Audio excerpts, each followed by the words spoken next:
The stalemate over transportation of crude oil persists, with residents of the county of Turkana up in arms against the government. Last week, angry residents blocked trucks transporting crude oil to Mombasa from Lokicha along the Lokicha-Kitale highway, protesting runaway insecurity and other concerns, among them job opportunities and awarding of tenders. The conflicts are likely to halt steps that have been taken in oil exploration that discovered huge deposits in the county of Turkana. On News Center this morning, we take a look at the dicey oil politics playing out in the county of Turkana.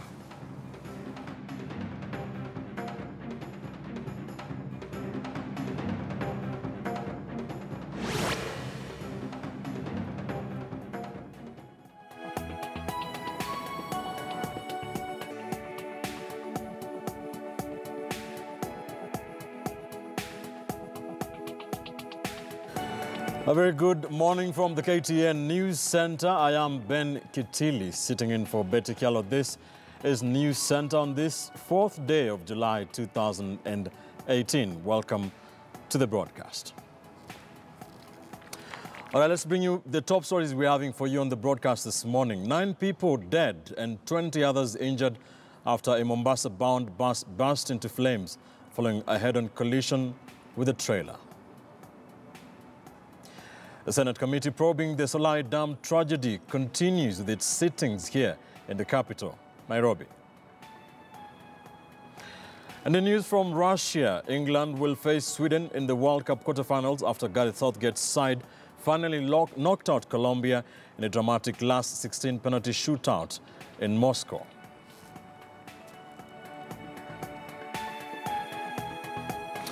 Let's begin with that the bad news on the Mombasa-Nairobi highway. 9 people have been killed and at least 20 others seriously injured in a road crash along the Nairobi-Mombasa highway near Sultan Hamoud in the county of Makueni. The accident occurred when the Mombasa-bound bus belonging to Baska Company collided head-on with a lorry heading to Nairobi. The injured are receiving treatment at the Kilome nursing home, while the bodies of the dead have been moved to the Makindu mortuary.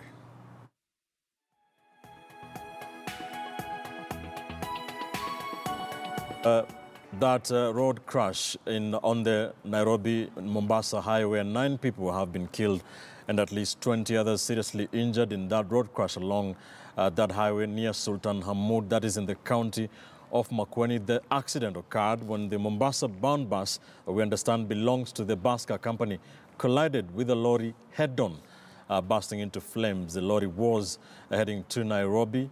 We understand the injured have been undergoing treatment at the Kilome nursing home, while those that have lost their lives, the 9, have been moved to the Makindu mortuary. We are trying to get our crew there to just find out what really happened and get to know the very latest on that.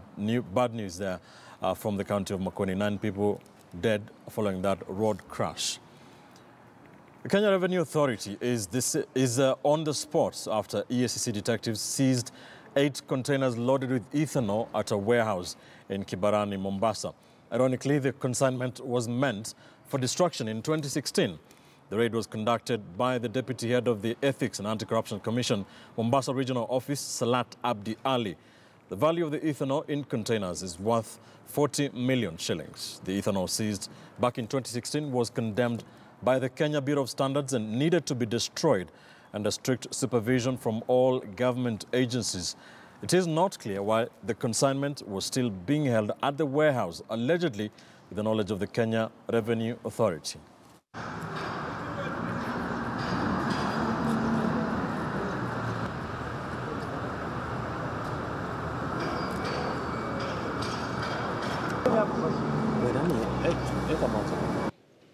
We stopped these containers yesterday.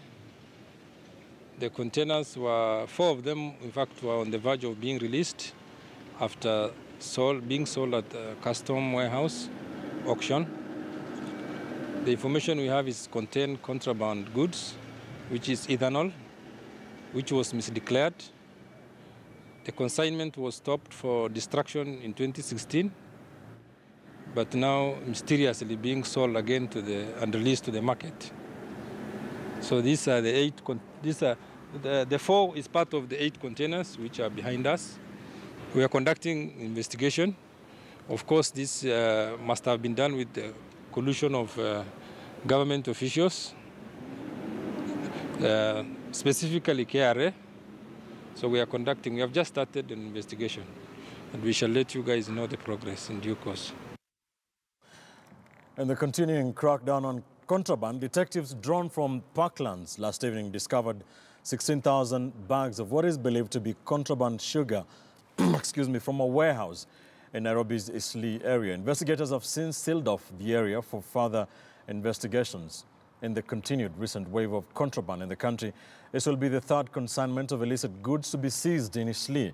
On the 4th of last month, detectives seized some 20,000 bags of more contraband brown sugar in Eastleigh Section 3. But the talk would begin when Interior Cabinet Secretary Fred Matiang'i claimed that investigations had established presence of mercury in the consignments.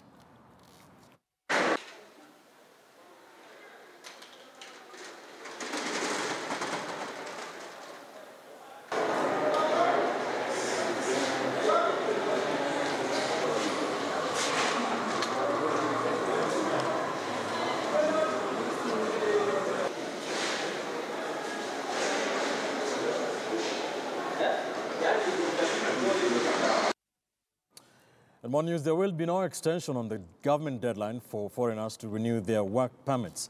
That is according to the Interior CS, Fred Matiang'i. This means that foreigners working in the country have up to the 22nd of this month to verify and register their work permits. Cecilia Wakesho has more details. All foreigners working in the country now have 19 days to verify and register their work permits. Immigration employees at this special tent in Nyayo House have been on the rush to implement Matiang'i's directive that runs out on 22nd July, requiring foreigners to have renewed their work permits. So far, only 18,227 people have heeded this call. We will not extend the exercise of work permit verification. Must be honest, it will not be extended. 22nd July is the last day. After that, we will remove from our country any illegal immigrants. Records by the Ministry of Interior show that there are close to 100,000 visitors across the country. According to Matiang'i, foreigners who are in the country illegally might have to foot for their deportation expenses in future if amendments into security bill are passed by the National Assembly. The government estimates to be using up to 360 million shillings annually to deport illegal immigrants. I anticipate that if we don't clean up this exercise as we are doing it now, we are going to require to spend sometimes up to about 500 million shillings to transport people out of the country. Foreigners exempted from the exercise include tourists, diplomats, foreigners working for international organizations, and students. So far, 31 fake working permits have been impounded and 2 brokers arrested during the process. Recently, I have rejected a huge number of some of these applications. Almost these days is almost a natural and a given. I always write declined. Cecilia Wakesho, KTN News. 6. The National Council of Churches of Kenya Secretary General Reverend Canon Peter Karanja says his utterances on the Deputy President William Ruto's chances at the presidency were not taken in full context. Karanja says his statements were only part of deliberations and not an official statement by the NCCK at its Meru Regional Conference. Rita Tinina reports with Reverend Karanja turning political analyst and is about turn on the 2022 succession politics. The NCCK gathering in Meru was the 10th regional conference held in the last 2 months in the build-up to the NCCK Triannual General Assembly. But the Meru conference has since stood out if the General Secretary, Reverend Canon Peter Karanja's address is anything to go by. There are a few dangers on the way because the handshake appears to completely stand in the way of Ruto. So if you love Ruto that much, reinterpret the handshake and explore keenly what are its total ramifications. The General Secretary delved into politics in what he now says was mere scenario building on the social, political and economic realities in the country. Scenario building that explored Deputy President William Ruto's 2022 game plan. if Raila is re-engineering himself through the handshake, and it is very likely, he is likely through it to cause major havoc on Ruto's design and scheme. And there was another Ruto scenario. But another Jogo has emerged in the Rift Valley called Gideon. The Moi network amongst the Kalenjins of half a century. What change is it likely to create in Kalenjin land so that Ruto's block of votes might actually reduce? And if his vote is dwindled significantly in the Rift Valley, will you really be able to put him in State House? 12 days later, the manner they have been used, it is misleading. Reverend Canon Karanja will not deny playing political analyst at the conference, but to him, it is about deliberations versus an official statement. They are not the official position of the council and only constitute some of the raw materials used to arrive at the official statement issued at the end of the conference. But the 1,513-word official statement had nothing to do with succession politics, focusing on 7 areas, among them devolution, corruption, resolving the IEBC crisis, reconsidering the national budget, to recalling contaminated and poisonous sugar.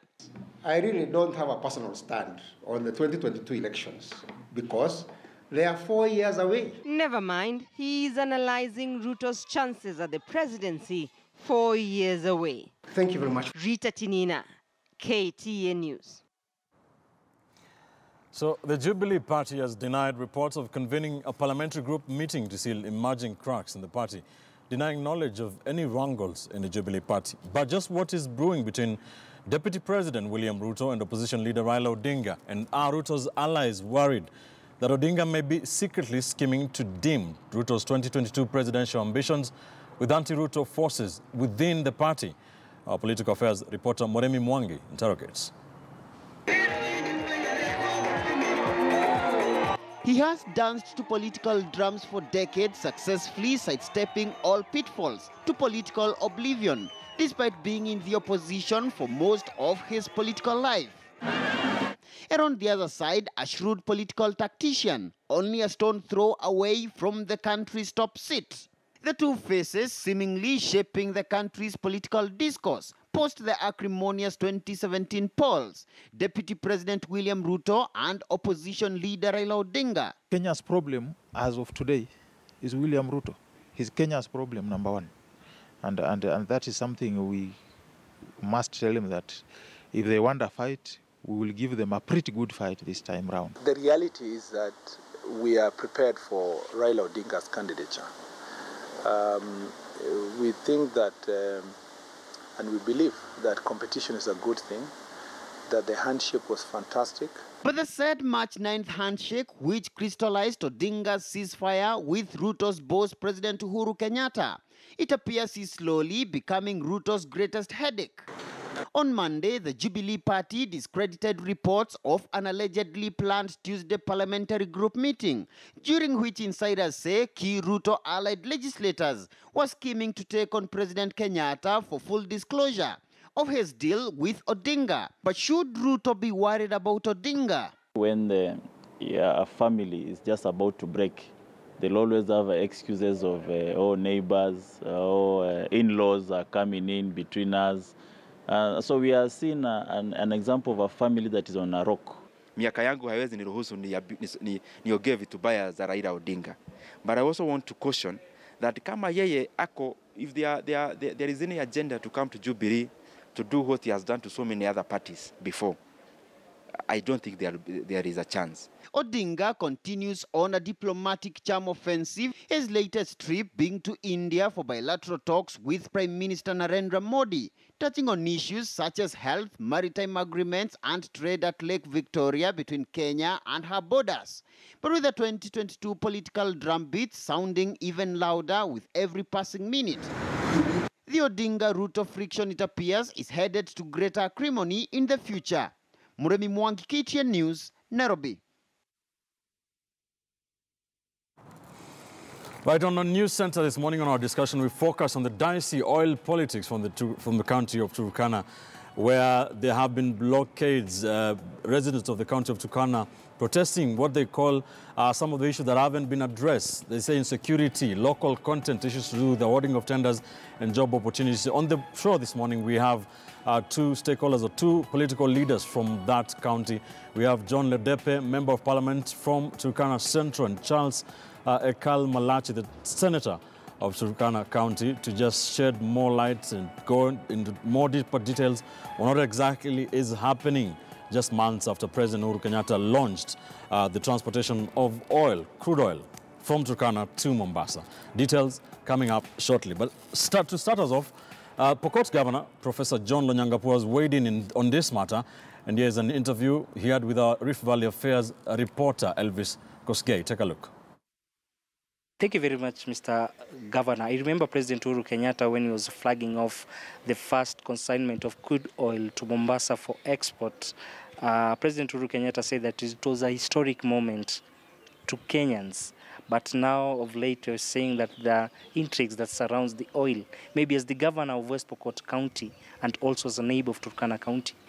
What's your take on the current crisis that we are witnessing at Lokichar area in Turkana County? First of all, I want to join the president in pronouncing candidly that that was historic in the sense that we were now joining the league of countries processing and exporting oil. I also want to confirm that I was present that day when the president did launch and flagged off the first 3 lorries that were carrying those early oil proceeds that were being taken to Mombasa. And Kenyans need to know, outside Turkana County, the first county that the oil must first pass before you count other counties all the way to Mombasa is West Pokot County. And we did celebrate with our neighbors at Turkana for once. Something precious has been found in their land. And out of the proceeds that will come out of it, you remember there is 5% that was going to go to the local community, 25% to the county, and so on and so on. And then the other balance goes to the national government. But for us, I didn't expect what I just saw yesterday, that barely 3 weeks is gone, and people are already agitating and fighting over oil.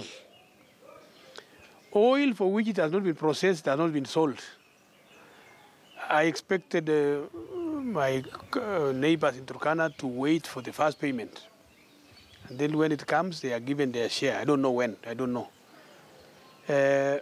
But what raised our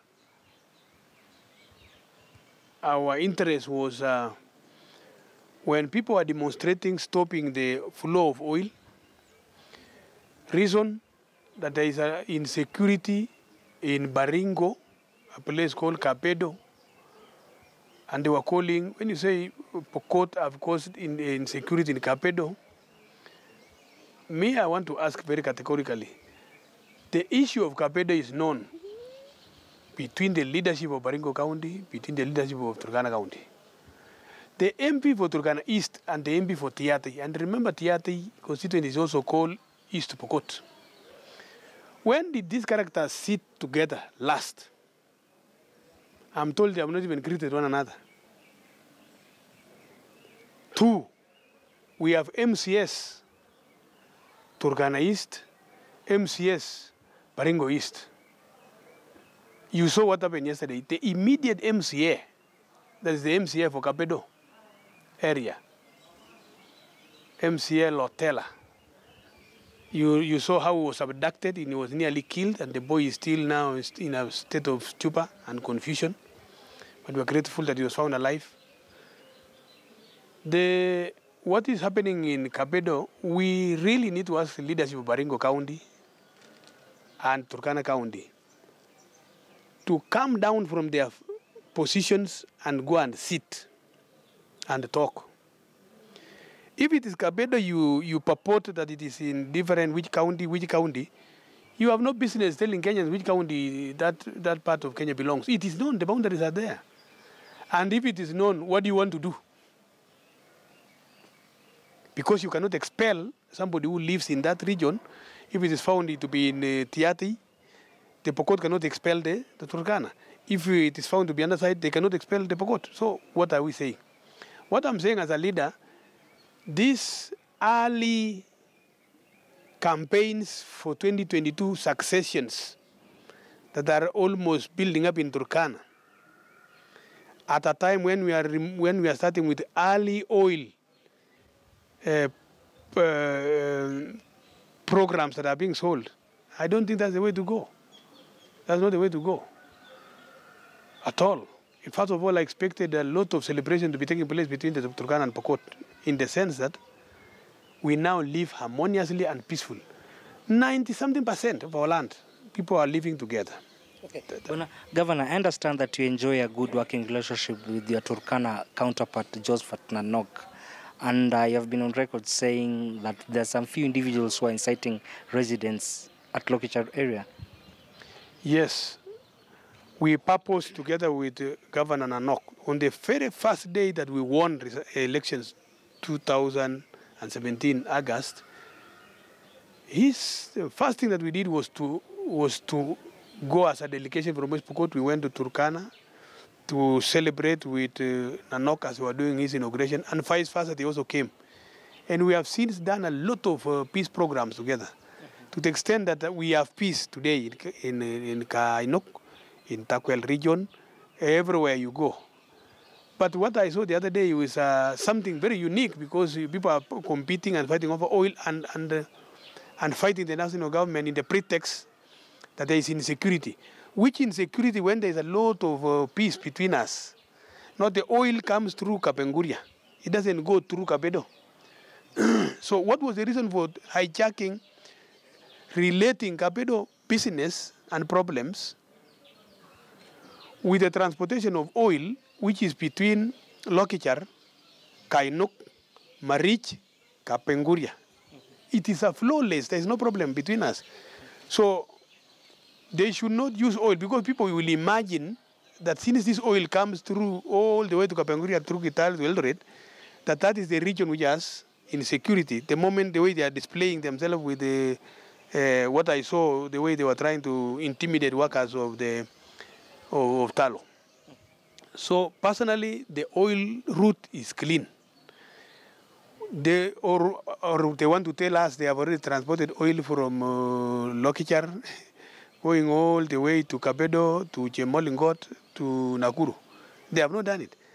So why cheat Kenyans outside that there is a problem caused by insecurity relating to communities where oil passes? There's nothing.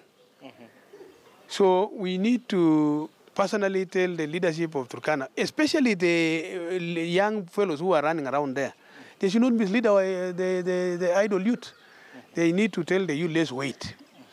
And that comes, then they can do their own program. Let the government pay.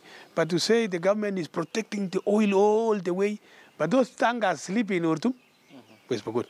They also park in Marich, West Pokot. They still park in Makutano, yeah, West Pokot. Nobody carries them. It is just like this bus, you see. Our people are not, so I'm not seeing the Askaris, they purport that they're cutting them against what?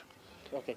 Lastly, Governor, as a neighboring county, what is the way forward? Because I heard some locals complaining that there is lack of tenders and also the issues of unemployment.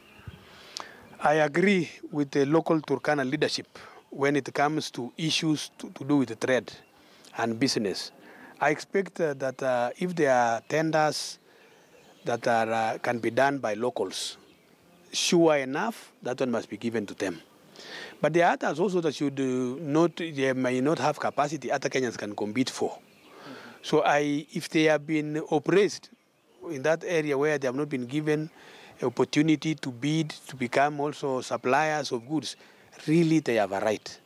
But where somebody want to say, I want to be given a tender to drill a well there and you have no capacity, that's also a tender. But it may I don't think that's the one they meant. About work also, they also deserve to be given jobs if the jobs they are being given around are what the community can do. But there are some skills, specialized skills, which they don't have. Even Pokot, we don't have, or whatever. But if there's one in West Pokot, we will also prefer that they also get a job there. In West Pokot here, we have tried to work closely. I even have people from Turkana who employed my county at very senior positions, because this is what we want to do, that we encourage our people. If you have a skill I don't have, come here. And then vice versa should happen from there. So when it comes to issues to do with benefits to the community, that they do. But elevating it to look like there is some insecurity relating to this. You know, Kenyans and investors would wonder now, what is the reason for pumping billions of money? And then finally you becomes a problem. We have also realized, even in West Pokot, they are doing a lot of exploration right now of oil. If we find some in our West Pokot, I don't think we'll go that direction.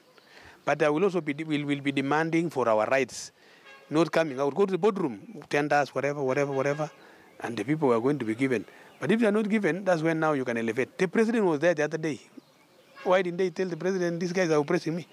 President Uhuru Kenyatta is very candid, and the deputy president, they would just be firm. Local. So. Thank you very much. That was West Pokot Governor Professor John Lonyangapuo. Of course, we're coming to you live from West Pokot County, where he's outlining issues that have been affecting residents there at Lokichar area in Turkana County. Thank you, Elvis. That is a view from the neighboring county of West Pokot, the Governor John Lonyangapuo, with views on what's happening there. We are talking about the dicey oil politics from the county of Turkana just weeks after the President Uhuru Kenyatta launched the transportation of crude oil from the county of Turkana to Mombasa, which has been ongoing. It has been interrupted on several occasions. There were blockades last week, not the first time. That is what we are talking about here on our big story on News Center. I have with me the senator from the county of Turkana, Charles Ekal Malachi, and John Lodepe, the Member of Parliament from Turkana Central. They will be helping us put some perspectives on what is happening into this, about this very important aspects. That is after this short commercial break here on News Center. Don't go too far.